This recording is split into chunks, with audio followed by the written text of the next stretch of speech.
سر بہت شکریہ آپ کا، بڑی مہربانی۔ مونا ایوب صاحبہ سعودی عرب سے سوال کر رہی ہیں، وہ یہ کہتی ہیں سر کہ سعودی عرب میں رہائش پذیر ہوں میں اور اپنی فیملی کے ساتھ ظاہر ہے، شوہر محترم ان کو چھٹی نہیں ہے اور مجھے واپس پاکستان جانا ہے، کوئی بھی ضروری مسئلہ ہے، عذر ہے اس کی سبب، تو اب مسئلہ یہ ہے کہ شوہر کی چھٹی نہیں ہے، مجھے ضروری جانا ہے، تو میں کیا یہ جو سعودیہ سے پاکستان کا سفر ہے یہ محرم کے بغیر کر سکتی ہوں؟ کوئی گنجائش ہے سر؟ بس خواتین کے لیے تو یہ ایک لگا بندہ ضابطہ ہے شریعت کا کہ جب بھی وہ مسافت سفر کے بقدر سفر کرنا چاہے تو محرم کا ساتھ ہونا ضروری ہے یا شوہر کا۔ تو اس صورت میں جب یہ نہیں ہے تو ان کو چاہیے کہ اپنا جو داعیہ ہے، ضرورت ہے، اس کو نظر انداز کر لے اور اس شرع حکم کی خلاف ورزی سے اجتناب کرے۔ ٹھیک ہے۔ بالفرض اگر ایسی ضرورت ہے کہ بالکل موت و حیات ہی کا ایک مسئلہ ہے اور کوئی بہت ہی سنگین صورتحال ہے جس کو نظر انداز کرنے سے بہت بڑا نقصان ہوتا ہو اور نقصان کا ہونا بھی یقینی ہو، ٹھیک ہے، تو اس وقت میں تو پھر دیکھا جائے، لیکن عام جو اصول ہے وہ تو یہی ہے کہ سفر بغیر محرم کے جائز نہیں ہے۔ سر بہت شکریہ۔ شاہد میمن صاحب سوال کر رہے ہیں، قربانی کے موقع پر جس طرح یہ مسئلہ بتایا جاتا ہے کہ جانور کو ذبح کرتے ہوئے اس کو قبلہ رخ لٹایا جائے، تو عام دنوں میں جب ہم عام ضروریات کے لیے جانور ذبح کرتے ہیں، شادی بیاہ یا دیگر، تو اس وقت بھی یہ حکم ہوگا کہ جانور کو قبلہ رخ لٹایا جائے؟ جی، یہ جو قبلہ رخ لٹانے کا حکم ہے یہ قربانی یعنی جانور ذبح کرنے کے آداب میں سے ایک ادب ہے۔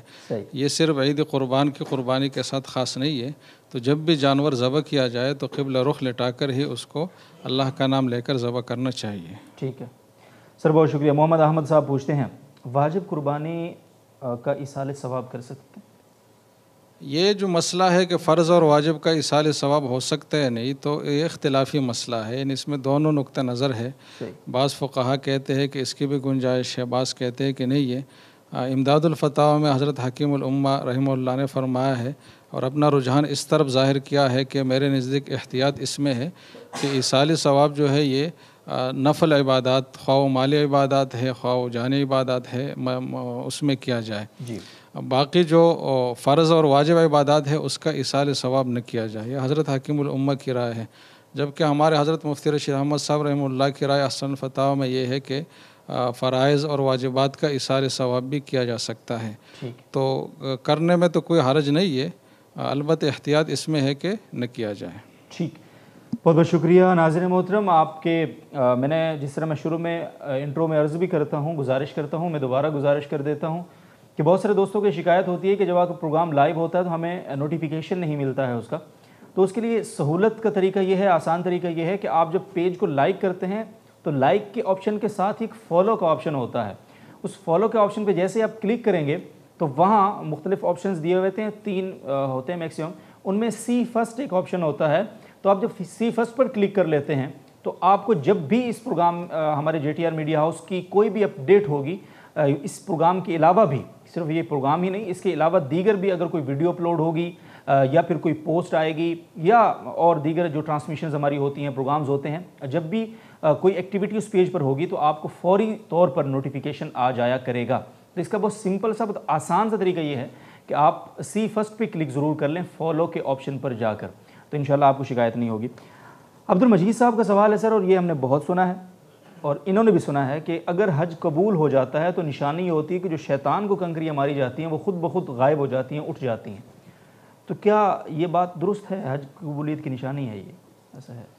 جی، اس حوالے سے کتاب ہے مکہ کے فضائل کے حوالے سے، اخبار و مکہ کے نام سے ہے، علامہ فاقہی کی کتاب ہے، تو اس میں کئی ساری روایات منقول ہے جس میں یہ مضمون بیان ہوا ہے کہ جس کا حج قبول ہو جائے تو اس کی جو کنکریاں ہے جمرات کی وہ اٹھائی جاتی ہیں۔ ٹھیک ہے۔ اس میں بہت ساری روایات تو اکثر ضعیف ہے، لیکن اس میں ایک روایت جو حضرت ابن عباس رضی اللہ عنہ کی روایت ہے تو وہ سند جید کے ساتھ ہے، قابل قبول سند کے ساتھ ہے، لہٰذا یہ بات کہی جا سکتی ہے، اس میں کوئی حرج نہیں ہے، اور یہ کوئی بالکل فضول اور غلط بات نہیں ہے، صحیح ہے یہ بات کہنا۔ سر اتنا ڈمپر کے ڈمپر وہ واپس لے کر جاتے ہیں کنکریاں، تو اس کا مطلب ہے کہ یہ تو بڑی خطرناک بات ہے اگر اس سے۔ بس یہ حضرت ابن عباس سے بھی پوچھا گیا تھا، اس روایت میں یہ بھی بات ہے کہ جاہلیت میں بھی لوگ رمی کرتے رہے، اسلام میں بھی، وہاں تو یہ اس وقت میں سسٹم بھی نہیں تھا کنکریاں وہاں سے ہٹانے کا، تو حضرت ابن عباس نے یہی جواب دیا کہ اگر ساری کنکریاں وہاں موجود رہتی تو یہ تو جبل صبیر یعنی صبیر پہاڑ کی طرح ایک پہاڑ بن چکا ہوتا. آج بھی اگر آپ اندازہ لگائے تو 35-40 لاکھ حاجی ہوتے ہیں اور ہر حاجی جو ہے وہ 70 کنکریاں مجموعی طور پر مارتا ہے. تو اس کا اگر آپ اندازہ لگا لیں تو ایک سال کا جو ہے نا پورا ایک پہاڑ بن جائے گا، جبکہ اتنا پہاڑ وہاں نہیں بنتا. تو یہ جو چند ٹن نظر آتا ہے یہ بہت معمولی مقدار ہے. پھر اس میں یہ بھی ہے کہ حج قبول ہونے کا مطلب جس کا حج بالکل 100% پرفیکٹ ادا ہو اور اس میں کوئی بھی کمی نہ رہی ہو تو ممکن ہے کہ انہی کی کنکریاں اٹھائی جاتی ہوں. جن کا حج دوسرے تیسرے درجے میں قبول ہو تو بظاہر یہ ہے کہ شاید وہ وہاں رہے. تو بہرحال یہ بات چونکہ ایک نص سے ثابت ہے اور اگرچہ یہ روایت موقوف ہے لیکن یہ محدثین کا ضابطہ ہے کہ جب بھی کوئی صحابی ایسی بات کرے جو عقل سے اس کا ادراک اور اس کا پہچان نہ ہو سکتا ہو تو وہ حدیث مرفوع کے حکم میں ہی ہوگی. تو جب ایک سند صحیح کے ساتھ یہ بات ثابت ہے تو ہمیں اس کو ماننا چاہیے.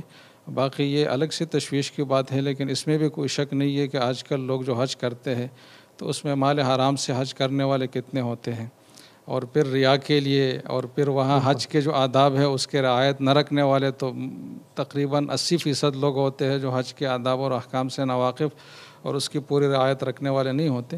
تو یہ سب چیزیں دیدہ دانستہ اور شعوری غیر شعوری یہ سب وجوہات بن سکتی ہے ثواب میں کمی کی. تو پریشانی کی بات تو ہے لیکن اس کا حل یہ ہے کہ ہم اپنے نیت کو اپنے حج کو اور اپنی چیزوں کو بالکل مکمل بنانے کی کوشش کریں. ٹھیک، بہت بہت شکریہ سر. مصباح خالد صاحب ڈیرہ اسماعیل خان سے پوچھ رہے ہیں، ہمیں کسی نے بتایا ہے کہ 1 لاکھ بندوں میں سے کسی ایک کا حج قبول ہوتا ہے. سر یہ کوئی نئی بات آئی ہے سامنے.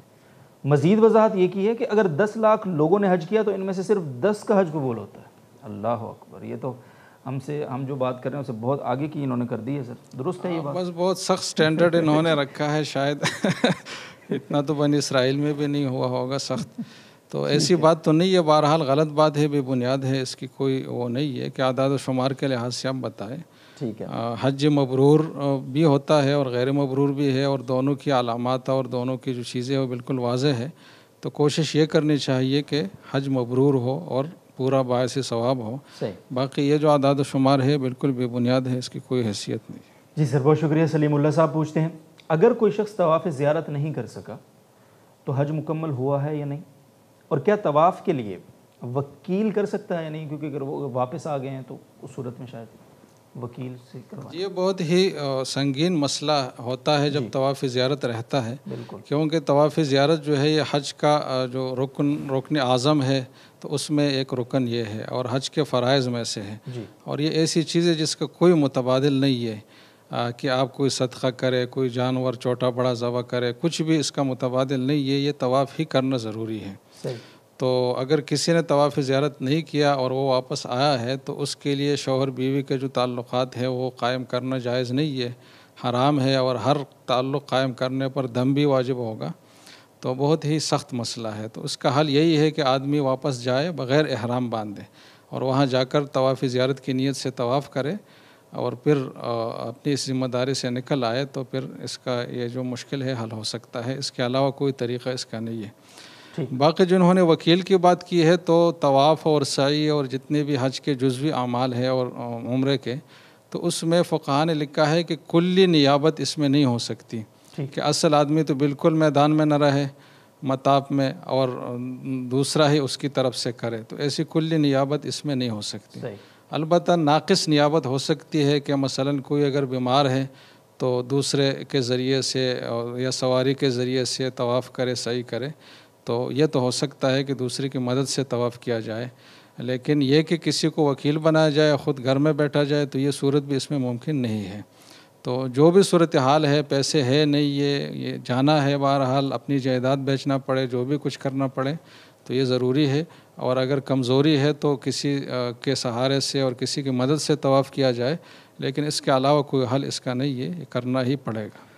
کرنا ہی پڑے گا. جی بہت بہت شکریہ. یہ اس میں ایک سوال اور ایڈ کر لیں، میرا خیال انہی کا ہے. کہتے ہیں سر کے بال کاٹتے وقت پولیس نے پکڑے باسان بھیج دیا تھا. یہ پہلے بھی آیا تھا مسئلہ اور فرض طواف نہیں ہو سکا.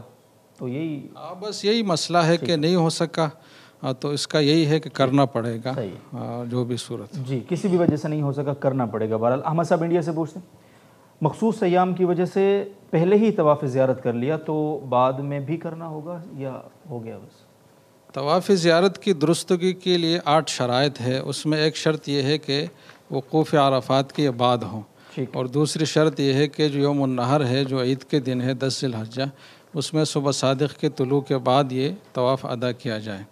تو اگر پہلے کا مطلب یہ ہے کہ یوم النحر اور 10 ذی الحجہ سے ہی پہلے کیا ہے تو اس کا تو کوئی اعتبار نہیں ہے، دوبارہ ہی کرنا پڑے گا. لیکن اگر ان کا مقصد پہلے سے یہ ہے کہ جو آگے 3 عبادات ہے، جمرہ کی رمی ہے، پھر حلق ہے، قربانی ہے، تو اگر اس سے پہلے کی بات ہے تو اس میں پھر کوئی حرج نہیں ہے، کیونکہ طواف زیارت اور باقی جو 3 چیزیں ہیں ان میں جو ترتیب ہے یہ مسنون ہے، مستحب ہے کہ پہلے وہ ہو پھر طواف ہو. اگر طواف اس سے پہلے کیا جائے تو بھی کوئی حرج کی بات نہیں ہے. حرج کی بات نہیں ہے. سر بہت شکریہ. مفتی عمران مجید صاحب، کافی دیر ہو گئی ہے، آپ کی طرف آ جاتا ہوں میں. انڈیا سے محمد رضوان اکبر صاحب، فائنانس سے گاڑی لینے پر فائنانسر صاحب کہتا ہے کہ سال کا 12% سود لگے گا، اور اگر مہینے کی قسط ایک دن بھی لیٹ ہوئی نا تو چارج بھی ساتھ لگے گا. صورتحال میں حلال ہوگا معاملہ یا حرام ہوگا؟ بسم اللہ الرحمن الرحیم. اس طرح گاڑی لینا تو بالکل جائز نہیں ہے. ٹھیک ہے. اور اس کی مزید تفصیل یہ ہے کہ اگر فائنینسر یہ کہہ رہا ہے کہ وہ آپ کو رقم دے گا گاڑی کے بقدر اور پھر اس پر 12% سالانہ سود لے گا، تو پھر یہ معاملہ ابتدا ہی سے سود ہے اور بالکل ناجائز ہے. لیکن اگر وہ یہ کہہ رہا ہے کہ وہ ان کو گاڑی قسطوں پر فروخت کرے گا اور کاسٹ پر 12% ایئرلی کے حساب سے ایکسٹرا اماؤنٹ چارج کرے گا، جس کو مرابحہ کی شکل کہا جاتا ہے، لیکن اس طرح بھی یہ لینا جائز نہیں ہے. اس لیے کہ جو یہ شرط لگا رہے ہیں کہ لیٹ پیمنٹ پر وہ اضافی چارج لے گا، تو وہ بھی سود ہی کی شکل ہے. تو اس لیے دونوں صورتوں میں ان کے لیے اس طرح یہ گاڑی لینا جائز نہیں. جائز. بہت شکریہ. محمد کاشف صاحب پوچھتے ہیں، سعودی بینک یا اسلامک بینک سے گاڑی قسطوں پر لے سکتے ہیں؟ نہیں، اس کے علاوہ بھی کچھ آفس کھلے ہوئے ہیں جو گاڑیاں قسطوں پر دیتے ہیں، ان سے معاملات کرنا کیسا ہے؟ یعنی سعودی بینک، اسلامک بینک اور یہ دیگر جو شو رومز کھلے ہوئے ہیں. دیکھیں، جو بھی ادارہ اگر وہ یہ ٹائٹل استعمال کر رہا ہے کہ وہ قسطوں پر آپ کو گاڑی دے رہا ہے، تو قسطوں پر خرید و فروخت کی ایک جائز عقد ہے. اور اس کی بنیادی جو شرطیں دوسری شرائط کے علاوہ وہ یہ ہیں کہ مدت طے ہو اور لیٹ پیمنٹ کی وجہ سے کوئی اضافی چارج نہ لیا جاتا ہو. تو اگر یہ شرائط ہیں اور دوسری شرائط بھی پائی جا رہی ہیں تو یہ ایک جائز عقد ہے، اس کے ذریعے سے گاڑی لی جا سکتی ہے. لیکن اس بات کی یقین دہانی ضروری ہوتی ہے کہ آیا یہ کام اسی طریقے سے بھی ہو رہا ہے یا نہیں. ٹھیک ہے. تو اس کے لیے جو ہمارے غیر سودی جو ادارے ہوتے ہیں، جو اسلامی بینکنگ کے ادارے ہیں، تو ان کا چونکہ ایک پورا نظام ہوتا ہے، ایک شریعہ بورڈ ہوتا ہے اور وہ ان کی مانیٹرنگ کرتا ہے، پھر اس کا شریعہ کے مطابق آڈٹ ہوتا ہے. تو اس لیے ان کے بارے میں تو یہ اطمینان ظاہر کیا جا سکتا ہے کہ وہ اس پروسیس کو شریعت کے مطابق ہی اس کی پروسیڈنگز ہوتی ہیں، لہٰذا ان سے لیا جا سکتا ہے. لیکن چونکہ جو سودی بینک ہیں ان میں ایسا کوئی نظام نہیں ہوتا، تو اس لیے ان سے تو نہیں لی جا سکتی. البتہ جو غیر سودی بینک ہیں ان سے لی جا سکتی ہے. اور اگر کوئی ایسا چھوٹا ادارہ ہے جو اپنے بیاف پر یہ کام کر رہا ہے اور آپ کو اطمینان ہے کہ وہ شرائط کے مطابق ٹھیک چلے گا، جس طرح عام طور پر گلی محلوں میں بھی قسطوں کے کاروبار میں چھوٹی موٹی چیزیں دی جا رہی ہوتی ہیں، تو ان سے بھی لینا جائز ہے. ٹھیک ہے سر، بہت شکریہ. اور اگلا سوال ہے جی محمد یاسر صاحب کا کشمیر سے. ایک شخص نے سودی قرض پر گاڑی خریدی ہے، کیا اس کی گاڑی میں بیٹھ کر سفر کر سکتے ہیں؟ کہ یہ جو صحیح مسلم کی حدیث ہے جس میں آپ صلی اللہ علیہ وسلم نے جو 4 لوگ ہیں سود سے متعلق ان پر لعنت فرمائی تھی، اس میں سود کھانے والا اور سود کھلانے والا دونوں شامل ہیں. تو سودی معاملہ کرنا یہ تو اس حدیث میں یہ داخل ہے اور اس کا گناہ بھی ہوگا. لیکن جو سود پر جو قرض کی رقم وصول کی جاتی، ایک تو سود دیا جاتا ہے نا، ایک جو بورور ہوتا ہے، جو شخص قرضہ لے رہا ہے سود پر، وہ اماؤنٹ اس کی ملک میں آ جاتی ہے. تو اس لیے اس سے جو وہ چیز خریدتا ہے اس کا استعمال بھی ٹھیک ہوتا ہے اور یہ بھی اس گاڑی میں بیٹھ سکتے ہیں. البتہ جب یہ ری پیمنٹ میں اضافی اماؤنٹ سود کی پے کریں گے تو وہ سود اس کی ملکیت میں نہیں آئے گا اور اس کا استعمال بھی اس کے لیے ناجائز ہوگا.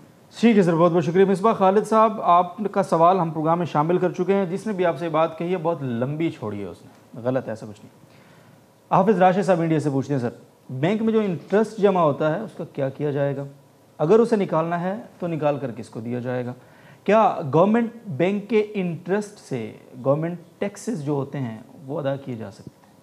دیکھیں، جو ٹیکسیز ہیں وہ بھی ایک مالی ذمہ داری ہے جی، تو اگر کوئی اس مالی ذمہ داری سے دستبردار ہونا چاہ رہا ہے سود کی رقم سے ادائیگی کر کے، تو یہ بھی سود کا استعمال ہی ہے۔ جس طرح سودی رقم سے کھانا پینا نہیں کیا جا سکتا، اپنے اور دوسرے کام نہیں کیے جا سکتے، اسی طرح سود کی رقم سے یہ مالی ذمہ داری سے دستبرداری بھی نہیں ہو سکتی، یہ بھی اس کا استعمال ہی ہے۔ صحیح۔ البتہ جو رقم وہاں پر جمع ہو جائے تو اس کا بہتر حل یہ ہے کہ اس کو نکلوا لیا جائے اور غریبوں میں بغیر نیت ثواب کے صدقہ کر دیا جائے مستحقین میں۔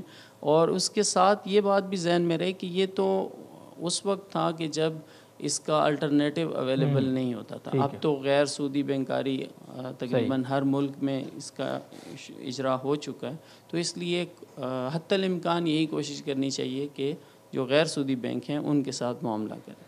جی ٹھیک سر، بہت شکریہ۔ نعیم اختر صاحب کہتے ہیں، یہ آپ نے نشاندہی کر بھی دی ابھی آخری جملے میں، سیونگ اکاؤنٹ کون سا صحیح ہے جس میں بندہ سود سے بچ جائے؟ تو وہ اسلامک بینکنگ؟ جی، غیر سودی بینکنگ میں آپ سیونگ اکاؤنٹ کھلوا سکتے ہیں، لیکن اس میں چونکہ یہ سوال ہمارے پاس تو پوری دنیا سے آ رہے ہوتے ہیں اور ہر ملک کے اندر جو غیر سودی بینکاری کا سیٹ اپ ہے اور وہاں کا جو شریعہ بورڈ ہے یا وہاں کی جو اوپر ان کا جو اسٹیٹ بینک ہے، ان کا جو سینٹرل بینک ہے، جو اس نے رولز اینڈ ریگولیشن سیٹ کیے ہوئے ہیں، ان سب کے بارے میں ہم یقینی طور پر دنیا کے تمام بینکوں کے بارے میں یہ نہیں کہہ سکتے۔ البتہ شرط یہی ہے کہ اگر کوئی شریعت کے مطابق کوئی بینکنگ کسی جگہ ہو رہی ہے تو اس میں سیونگ اکاؤنٹ میں رقم رکھوا کر اضافہ لیا جا سکتا ہے۔ سر ٹھیک۔ ابراہیم صاحب سعودی عرب سے سوال ہے، اسلامک بینک میں سیونگ اکاؤنٹ ہو گیا، ٹھیک ہے جی۔ ہلال صاحب دبئی سے پوچھتے ہیں، میرا اکاؤنٹ ہے جی NBD ایمریٹس بینک میں، انہوں نے آفر کی ہے کہ کریڈٹ کارڈ پر کچھ رقم بغیر انٹرسٹ کے دے رہے ہیں اور 2% پروسیسنگ فیس جو ہے وہ ہم لیں گے، کیا ایسا قرض لینا جائز ہے؟ دیکھیے، سب سے پہلے تو یہ بات ہے کہ کریڈٹ کارڈ خود لینا جائز ہے یا نہیں، کیونکہ کریڈٹ کارڈ جب آپ لے رہے ہوتے ہیں تو اس میں یہ آپ ایگریمنٹ میں یہ بات کہہ رہے ہوتے ہیں اور اس پر آمادگی ظاہر کر رہے ہوتے ہیں کہ اگر میں نے لیٹ پیمنٹ کی تو میں سود ادا کروں گا۔ اس لیے علماء فرماتے ہیں کہ عام حالات کے اندر کریڈٹ کارڈ لینا ہی نہیں چاہیے۔ صحیح۔ البتہ اگر ایسی صورتحال ہو اور بعض کاروبار ایسے ہوتے ہیں اور بعض لوگوں کی ایسی مجبوری ہوتی ہے کہ وہ کریڈٹ کارڈ کے بغیر وہ اپنے جائز مقاصد بھی ان کی پیمنٹ نہیں کر سکتے، اور ڈیبٹ کارڈ سے وہ نہیں ہو سکتی، کیش پیمنٹ بھی نہیں ہو سکتی، تو ایک ہی حل بچتا ہے کہ وہ کریڈٹ کارڈ کو یوز کریں۔ تو ایسے لوگوں کے لیے ضرورت کی وجہ سے یہ جائز ہوتا ہے کہ وہ کریڈٹ کارڈ کا یہ معاملہ کر لیں اور پھر ان کو صرف اس کریڈٹ کارڈ کو صرف اس جگہ پر استعمال کریں جہاں پر کسی دوسرے طریقے سے پیمنٹ نہیں ہو سکتی۔ اس لیے اگر انہوں نے اس مقصد سے یہ کریڈٹ کارڈ لیا ہوا ہے اور ضرورت کے تحت لیا ہے اور کسی طریقے سے وہ کام نہیں ہو سکتا، اور پھر ان کو یہ ادارہ اس طرح کا قرض دے رہا ہے کہ جس میں وہ صرف پروسیسنگ فیس لے رہے ہیں، تو پھر ان کے لیے یہ قرض لینا جائز ہے۔ البتہ یہاں پر ایک چیز ایسی ہے جس کا ہارڈ اینڈ فاسٹ رول تو کوئی نہیں ہے، لیکن اصولی طور پر ہے کہ وہ پروسیسنگ فیس کی آڑ میں انٹرسٹ ہی نہ ہو۔ اچھا، اب یہ بھی بعض جگہ ہو رہا ہوتا ہے کہ وہ نام تو اس کا پروسیسنگ فیس رکھ لیا جاتا ہے، لیکن وہ ہو ایسا رہا ہوتا ہے کہ وہ انٹرسٹ ہی ہو رہا ہوتا ہے۔ ٹھیک، تو اس لیے اگر یہ پروسیسنگ فیس ہی ہے اور انٹرسٹ اس میں اتنا وہ زیادہ نہیں ہے کہ یہ انٹرسٹ بن رہا ہو، تو پھر لے سکتے۔ ٹھیک ہے جی، بہت بہت شکریہ۔ اور محمد اشرف بلوچستان سے سوال کر رہے ہیں، کسی ایسے ادارے یا فرد کے ساتھ بطور منشی کام کرنا کیسا ہے جس کا مالک اپنی کمائی میں حلال اور حرام کا خاص خیال نہیں رکھتا؟ دیکھیں، یہ جب آپ کسی چیز کی اجرت لے رہے ہوتے ہیں، جب آپ کسی سروس کی اجرت لے رہے ہوتے ہیں، تو اس کے لیے 2 شرطیں ہوتی ہیں بنیادی طور پر۔ ایک شرط یہ ہوتی ہے کہ جو کام یا جو سروس آپ دے رہے ہیں وہ ایسا کام ہو کہ جو ناجائز نہ ہو اور اس کی اجرت لی جا سکتی ہو، اور دوسری بات یہ ہوتی ہے، دوسری شرط یہ ہے کہ وہ اس کی جو اجرت ہے وہ ایسے مال سے دی جا رہی ہو جو سارے کا سارا حلال ہو یا اس میں غالب حلال کا ہو۔ ٹھیک، تو اب یہ دیکھ لیں کہ یہ جو وہاں پر سروسز دے رہے ہیں وہ اگر جائز کام ہیں، اور پھر وہ جس پول میں سے ان کو تنخواہ دے رہا ہے اس میں بھی اگر غالب حلال کا ہے تو پھر ان کے لیے لینا جائز ہے۔ البتہ جو سب سے بہتر صورت یہی ہے کہ اگر ان کو کوئی متبادل ایسی نوکری مل سکتی ہے آسانی سے کہ جس میں ایسا کوئی شک و شبہ نہ ہو، تو اس میں کوئی شک نہیں ہے کہ وہ زیادہ بہتر ہے، اس لیے کہ حدیث میں آتا ہے، آپ صلی اللہ علیہ وسلم نے فرمایا دا ما یوریبک الی ما لا یوریبک، کہ اس چیز کو چھوڑ دو جو آپ کو شک میں ڈالے اور اس چیز کو لے لو جو شک سے بالکل پاک ہو۔ البتہ اصولی لحاظ سے صرف یہی ہوگا کہ ان کی جو جاب ہے وہ جائز ہو اور جس مال سے دیا جا رہا ہے اس میں غالب حلال کا ہو۔ ٹھیک ہے جی، بہت بہت شکریہ۔ مفتی محمد حسین خلیل خیل صاحب کی خدمت میں سوال ہے، اور وہ کلیمہ میں صدیقی صاحب کا جو سوال ہے وہ ہو چکا ہے پہلے بڑی ڈیٹیل کے ساتھ، آپ کے پاس ہو چکا ہے۔ محمد سہیل صدیقی صاحب انڈیا سے پوچھتے ہیں، سر اگر کسی شخص نے شراب پی رکھی اور وہ اپنی بیوی سے کہے کہ میں تمہیں طلاق دے دوں گا، اور پھر 3 بار کہے طلاق، تو کیا ہو جائے گی؟ طلاق ہو جائے گی؟ بس پہلی بات تو یہ ہے کہ شراب کا نشے میں اگرچہ آدمی اپنے ہوش و حواس میں نہیں ہوتا، جی، لیکن چونکہ ایک مستی کی چیز ہے تو اس آدمی کو شرعاً معذور نہیں مانا جاتا، تو اس کے ساتھ کوئی رعایت نہیں برتی جاتی۔ ٹھیک ہے، تو یہ جب طلاق دے گا تو وہ طلاق واقع ہوگی۔ صحیح، باقی جو طلاق دے دوں گا کا لفظ ہے تو اس سے تو کوئی طلاق واقع نہیں ہوگی، اس لیے کہ اس میں مستقبل کا صیغہ، فیوچر کا صیغہ استعمال ہوا ہے۔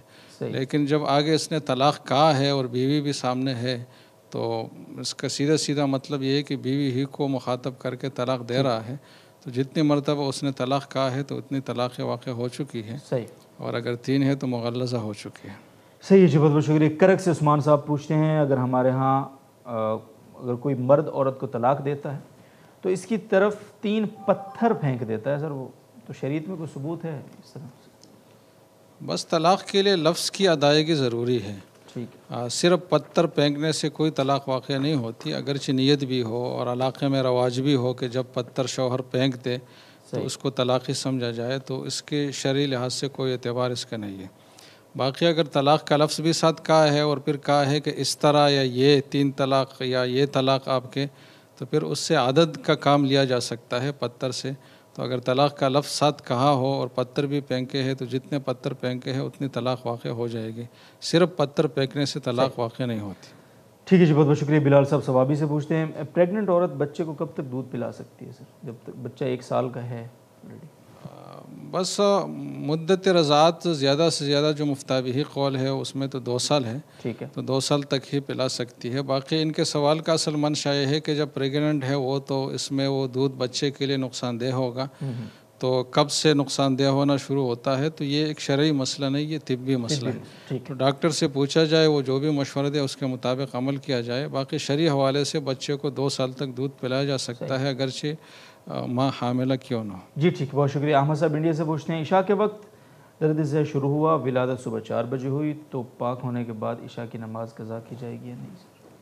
جی، درد ذہ کی حالت میں بھی نماز معاف نہیں ہے، جب تک بچہ آدھے سے زائد نہ نکلا ہو تو اس وقت سے نفاس کا حکم شروع نہیں ہوتا۔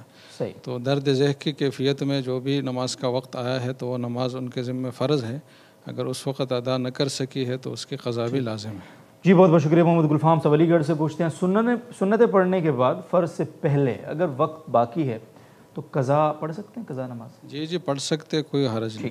محمد الیاس صاحب ابوظہبی سے پوچھتے ہیں، سنن غیر موقدہ اور نفل نماز میں کوئی واجب بھول جانے کی صورت میں سجدہ سہو کرنا ہوگا؟ جی، سنن غیر مؤکدہ کا مطلب اور نفل کا مطلب یہ ہے کہ پوری نماز کی جو حیثیت ہے یہ لازمی نہیں ہے، باقی جب ہے تو اس کے اندر جو اجزاء اور ارکان ہے وہ ایسے ہی ہے جیسے کہ عام نماز میں ہے۔ ٹھیک ہے، تو جو چیز نماز میں واجب ہے تو اس میں بھی واجب ہے، اور جیسے کہ فرض میں اس کے چھوٹ جانے سے، بھول جانے سے سجدہ سہو لازم ہوتا ہے، تو نوافل اور سنن کا بھی یہی حکم ہے۔ ٹھیک ہے جی، بہت بہت شکریہ۔ اشرف صاحب برما سے پوچھتے ہیں، مسجد اور مینارے کے اوپر چاند اور ستارے کا مجسمہ رکھتے ہیں اور جھنڈے میں بھی اسی طرح کی تصویر کشی ہوتی ہے، اسلام میں اس کی کیا حیثیت ہے؟ عام طور پر لوگ ایسے مجسمہ کو اسلام سے جوڑتے ہیں، تو کیا ایسا درست ہے؟ یہ جوڑنا؟ نہیں، اسلام سے تو اس کا کوئی جڑاؤ نہیں ہے. جھنڈے پر اگر لگایا جاتا ہے تو ایک امتیازی نشان ہے، ہر ملک کوئی نہ کوئی امتیازی نشان رکھتا ہے، ٹھیک ہے، تو ایک اچھا نشان ہے، لیکن شرعی حوالے سے اس کی کوئی فضیلت نہیں ہے. ٹھیک. اس طرح مسجد کے مینار پر یہ لگانا بھی بذات خود کوئی باعث ثواب چیز نہیں ہے. ویسے ڈیزائن میں اگر اچھا لگ رہا ہے تو کوئی حرج بھی نہیں ہے، لیکن شرعاً کوئی مطلوب چیز نہیں ہے. ٹھیک ہے جی. اسد خان صاحب علی گڑھ سے سوال ہو چکا ہے پہلے بڑی ڈیٹیل سے. قاضی حفیظ الرحمان صاحب کراچی سے پوچھتے ہیں، غیر مسلم کی وفات کا سن کر انا للہ و انا الیہ راجعون پڑھ سکتے ہیں؟ انا للہ پڑھنے کا مطلب یہ ہے کہ اپنی موت کو آدمی یاد کرے جی، کہ ہم اللہ کے مملوک ہیں اور اللہ ہی کے قبضے میں جانے والے ہیں. تو یہ بات صحیح ہے اور اس میں کوئی ایسی بات نہیں ہے. تو کسی غیر مسلم کے وفات کی خبر سننے پر بھی اگر یہ کہا جائے تو اس میں کوئی حرج کی بات نہیں ہے. سر بہت شکریہ. مفتی عمران مجید صاحب آپ کی طرف آؤں گا. بنت صدیق صاحب پوچھتی ہیں، جو لوگ اسکول میں جاب کرتے ہیں ان کو 3 ماہ کی چھٹیوں کی تنخواہ دی جاتی ہے، اور جب چھٹیوں کے درمیان میں بلانا ہوتا ہے تو بلا بھی لیتے ہیں، تو کیا یہ تنخواہ لینا جائز ہوگا سر؟ جی بالکل جائز ہے، کیونکہ یہ امپلائی جو ہے وہ خود اپنی طرف سے ان کو چھٹیاں دے رہا ہے، اور یہ ایسے ہی ہے جیسے ویک کے اندر ایک دن چھٹی کا ہوتا ہے، لیکن تنخواہ جو ہے وہ پورے مہینے کی مل رہی ہوتی ہے. صحیح ہے. ٹھیک ہے جی، بہت شکریہ. جہاں زیب صاحب بہاولپور سے پوچھتے ہیں، آج کل لوگ یوٹیوب سے بہت پیسہ کما رہے ہیں سر، ان کا بھی دل ہے، تو حلال ہے حرام یہ بتا دیں بس. وہ جیسے ابھی کچھ دیر پہلے بھی بات ہوئی تھی، وہ اس میں اصل یہی ہے کہ وہ کام جس طریقے سے کیا جا رہا ہے وہ اگر حلال طریقہ ہے تو پھر اس کی اجرت لینا بھی جائز ہے. اگر یہ کنٹینٹ جو اپلوڈ کر رہے ہیں اور جس کی وجہ سے ان کو یوٹیوب کی طرف سے کچھ معاوضہ ملتا ہے، تو اگر وہ کنٹینٹ ایسا ہے کہ جس میں شرعی لحاظ سے کوئی قباحت نہیں ہے تو پھر ان کے لیے اجرت لینا بھی جائز ہے. ٹھیک ہے سر، بہت شکریہ. مفتی حسین صاحب ایک سوال لائیو، یہ طواف زیارت کے متعلق مسئلہ ہے. کینیڈا سے کوئی خاتون ہے یا پتہ نہیں کوئی مرد جو بھی ہیں، انہوں نے پوچھا ہے جی کہ طواف زیارت جو ہے وہ حیض کی حالت میں نہیں کر لیا ہے، میرا خیال ہے کر لیا ہے جی، تو دم واجب ہوگا، لیکن دم اگر واجب ہے تو پیسے نہیں ہیں ہمارے پاس، تو اب کیا کریں ازدواجی زندگی اور وہ طواف اگر کر چکا ہے یا کر چکی ہے تو یہ بات تو ختم ہو گئی کہ ازدواجی تعلقات ممنوع ہے. باقی اگر حالت حیض یا جنابت میں وہ طواف ہوئی ہے تو پھر اس کا حل یہ ہے کہ ایک بدنہ جو بڑا جانور ہے اس کی قربانی دی جائے. ٹھیک ہے. تو اگر استطاعت نہیں ہے تو فوری طور پر دینا بھی ضروری نہیں ہے، تو جب استطاعت ہو جائے تو دے دیا جائے. باقی معاملات اوکے ہیں؟ ہاں باقی اوکے. بہت شکریہ جی. محمد فضیل صدیقی صاحب، سر اگر کوئی شخص کمپٹیشن کی وجہ سے اپنے سامان کو مارکیٹ ریٹ سے بہت ڈاؤن بیچ رہا ہو، یہ ہو چکا ہے. جی ہاں. بنت سرتاج صاحب ممبئی سے، کھیت کو رہن پر دینا کیسا ہے؟ کھیت کو درست رہن پر رکھوایا جا سکتا ہے، لیکن مرتہن جس کے پاس رکھوایا جائے گا وہ اس کو استعمال نہیں کر سکتا، کیونکہ یہ استعمال کرنا بھی سود ہے. ٹھیک. اشفاق پٹیل صاحب، بک کوئن کرپٹو کرنسی جائز ہے یا نہیں؟ ابھی آج یہ جواب نہیں دینا کہ اس پہ غور ہو رہا ہے سر، آج کچھ بتائیے. اصل میں یہ تو جو تفصیلات ہیں وہ تو بارہا اس پلیٹ فارم سے جاری ہو چکی ہیں، اور اس کے اندر جو مختلف آراء بھی سامنے آ رہی ہیں اور اس پر تحقیق بھی ہو رہی ہے. جو میرے ذاتی خیال کے مطابق اس کے اندر ایک بہت بڑا مسئلہ یہ ہے کہ اس کو دنیا کی کسی گورنمنٹ نے بھی لیگل ٹینڈر نہیں دیا، اور بعض لوگ اس کو لیگل ٹینڈر کو پرمیشن کے ساتھ کمبائن کر کے اس سے غلط مطلب نکال لیتے ہیں. بعض لوگ یہ کہتے ہیں کہ فلاں ملکوں میں تو اس سے ٹریڈنگ کی اجازت دی گئی ہے. صحیح ہے. تو یاد رکھیے کہ ٹریڈنگ کی اجازت الگ چیز ہے اور لیگل ٹینڈر الگ چیز ہے. لیگل ٹینڈر کا مطلب یہ ہوتا ہے کہ جب گورنمنٹ اپنی پیمنٹس کو اس کرنسی کے اندر قبول کرنے کی پابند ہو جائے تو وہ لیگل ٹینڈر ہوتا ہے. اور میری معلومات کے مطابق دنیا کی ابھی کسی گورنمنٹ نے یہ نہیں کہا کہ ان کی پیمنٹس بٹ کوئن یا اس طرح کی ڈیجیٹل کرنسی میں ہو سکتی ہے. تو اس لیے اس سے اجتناب ہی بہتر ہے. اس میں اور بھی بہت سارے خدشات ہیں اور اس کی بیک پر کوئی ایسی اتھارٹی بھی نہیں ہے جو لوگوں کے اس ایسٹ کی حفاظت کر سکے. جی ٹھیک سر، بہت شکریہ. سہیل صاحب آپ کا سوال شامل کرنے کے لیے بیٹھے ہیں، آج نہیں تو کل انشاءاللہ ضرور شامل ہوگا، آپ ضرور جڑے رہیں ساتھ ہمارے. واجد صاحب پشاور سے پوچھتے ہیں، اور وہ سوال یہ ہے کہ کوئی گھر خریدے اور اس میں چشمہ ہو، یہ ہو چکا ہے سوال. چشمہ ہو تو کیا وہ بیچنے والے کا ہوگا یا خریدنے والے کا ہوگا؟ نیز کیا خریدنے والا بیچنے والے پر پانی بند کرنے کا حق رکھتا ہے یا نہیں سر؟ دیکھیے جہاں تک چشمے کی ملکیت کا تعلق ہے تو اگر جس گھر کو بیچا گیا ہے یہ چشمہ اس کے احاطے کے اندر ہے جی تو پھر تو یہ چشمہ مشتری کی ملکیت ہوگا. ٹھیک ہے. البتہ جہاں تک اس سے پانی لینے سے روکنے کا تعلق ہے تو ایک حدیث ہے، آپ صلی اللہ علیہ وسلم نے فرمایا الناس شرکاء فی ثلاث ٹھیک ہے، فی الماء والکلاء والنار، جی کہ تین چیزیں ایسی ہیں جس میں لوگ مشترک ہوتے ہیں، اور وہ ایک پانی ہے اور چارہ ہے اور آگ ہے۔ صحیح، تو پانی یہاں پر جو چشمے کا پانی جو قدرتی طریقے سے نکل کر آ رہا ہے، تو جب تک جو زمین کا مالک جو اب مشتری بن جائے گا، خریدار جب اس کا مالک بن جائے گا، تو اگر وہ کسی اپنے برتن میں اس کو لے لیتا ہے پھر تو اس کو منع کرنے کا حق ہے، صحیح ہے، لیکن ڈائریکٹ چشمے سے لینے کے لیے وہ اس کسی بھی شخص کو روک نہیں سکتا۔ ہاں زمین اپنے گھر میں آنے سے روک سکتا ہے، لیکن اس صورت میں پھر اس کو ذاتی استعمال کے لیے، کھانے پینے کے لیے اور ذاتی استعمال کے لیے اس کی ذمہ داری ہوگی کہ یہ پانی اس کو پہنچائے۔ اور اگر یہ پانی چشمے سے نکل کر بہہ رہا ہے اور اس کی جو پریمیسز ہیں اس سے نکل رہا ہے تو پھر یہ مباح پانی ہے، اس کو روکا نہیں جا سکتا، وہ لے سکتا۔ جی ٹھیک سر، بہت شکریہ۔ اب احسان صاحب ٹورنٹو سے پوچھتے ہیں، میں مفتی محمد حسین صاحب کی طرف آؤں گا۔ کہتے ہیں جی غلطی سے یا پھر جان بوجھ کر قادیانی مسجد میں نماز پڑھنا درست ہے؟ ہو گئی نماز، ہو گئی اگر پڑھ لی؟ بس حدیث مبارک ہے کہ جعلت لی الارض کلھا مسجدا وطہورا، تو دنیا میں کوئی ایسا خطہ، کوئی ایسی جگہ نہیں ہے جہاں اگر وہ جگہ پاک ہے تو اس کے باوجود اس میں نماز نہ ہوتی ہو۔ ٹھیک، تو نماز تو ہو جائے گی، البتہ یہ الگ بات ہے کہ ایسی جگہوں سے اجتناب ضروری ہے۔ ایسی جگہ عبادت کی جگہ نہیں، یہ لعنت برسنے کی جگہ ہے، تو ایسی ملعون جگہوں سے اجتناب بہت ضروری ہے۔ البتہ اگر نماز پڑھی ہے تو اس کا اعادہ لازم نہیں ہے۔ سر بہت شکریہ۔ شفاقت صاحب ساؤتھ کوریا سے سوال ہے ان کا، پیڈز کے متعلق سوال کر رہے ہیں وہ خواتین کو جو استعمال میں حرج تو نہیں، کوئی حرج نہیں ہے۔ خواتین اگر اپنی اس کو چھپانا چاہے تو یہ اچھی بات ہے اور یہ حیا کی بات ہے۔ ٹھیک ہے، کچھ عرصہ پہلے کہ NGO کی طرف سے ایک مہم چلی تھی کہ خواتین اس چیز کو بھی ظاہر کرے، جی تو ایک بے حیائی کی رسم تھی، بے حیائی کی چیز تھی، تو اس کے الٹا جتنا بھی اس چیز کو چھپایا جا سکے تو یہ شرعاً مطلوب ہے، اچھی بات ہے۔ اچھی بات سر، بہت بہت شکریہ۔ دونوں معزز مہمانوں کا بہت بہت شکریہ، تمام ناظرین و سامعین آپ کا بھی بہت بہت شکریہ۔ ہم جتنے سوال آج شامل کر سکتے تھے اپنے پروگرام میں انہیں شامل کیے۔ کل آپ سے ملاقات ہوگی۔ آپ کے یہ جو سوالات آج ہم تک پہنچے ہیں انشاءاللہ کل آپ کے تمام سوالات جو ہے وہ ہم پروگرام میں شامل کرنے کی کوشش کریں گے۔ تب تک کے لیے آپ اجازت دیں گے ہمیں۔ اللہ حافظ۔